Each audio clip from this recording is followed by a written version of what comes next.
Hello everybody, what's going on? Jerome here. Today I have for you guys an awesome new Minecraft showcase, that being an entire new amusement park. Now I've already done one about an amusement park island, but this one definitely takes the cake. It's actually an amusement park building, I guess you could say. It has multiple layers to it. We're on layer 3 right now, and I'm just going to take you down between the layers so I can show you guys everything. So the top layer is the roller coaster layer. Right here you can tell there's a roller coaster over there. That's the biggest one on the map. You even have to take a bridge over to it. You also have this one which climbs throughout this entire tower area, which is actually pretty cool, and I like this one a lot. Then you have over here, finally, one that, whoopsies, we're kind of getting stuck on all these fences everywhere. That's the only thing about this. There's so many damn fences, but I guess it's supposed to be realistic, so I can't really complain. So let's run back out of here.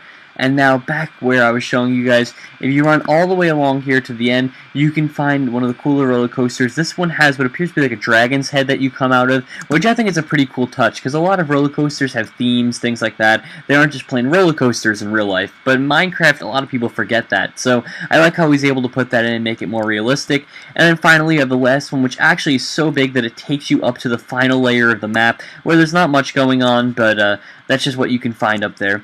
So now the other thing I like about this map is the way in which you teleport between places. The way you get between the layers is by going down these little pods of water that have little breathing areas every once in a while, using these signs so that you never drown to death, and it just allows you to travel between places a lot faster than usual. So personally, I like that a lot, but I'm sure some of you guys may get a little annoyed with it. I don't know, just kind of personal preference. Now in this layer, what you have the carousel, you also have the the Ferris wheel, and then finally you have a little bit of a they call it the Ladybug Ride on here. I think you guys will know what I'm talking about when I say that, when it says Ladybug Ride. They're kind of like those typical little baby rides you find where, like, you know, it's sometimes a ladybug, sometimes I'm pretty sure they have one at Disney, like Dumbo, a few things like that. You know what I mean? They're just a little tiny rides. They have little tracks on that it goes around at like a mile an hour, and yeah, so he's able to put all that in, which I think is cool that he separated roller coasters, then Kiddieland, and now the bottom of it isn't too interesting, but I figured I wouldn't be doing this justice if I didn't showcase it.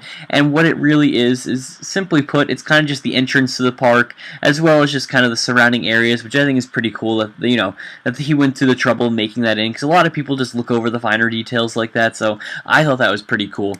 Now you're probably wondering, Jerome, what can I use this map for? Well, there's a couple things. You could use this thing for, and the most popular thing I think, which I'm going to probably talk to Mitch about doing, is having a Raid the Amusement Park game, where we sit up there and hide in the amusement park, and you'd have, say, 15 to 20 people who have weaker armor try and rush up there and try and take over the amusement park. I think that would be a little bit of fun. You could also do it vice versa, where there's a bunch of people in there with weaker armor, and the stronger armored people have like maybe 5, 6, 7 people try and rush them. That would be kind of cool as well.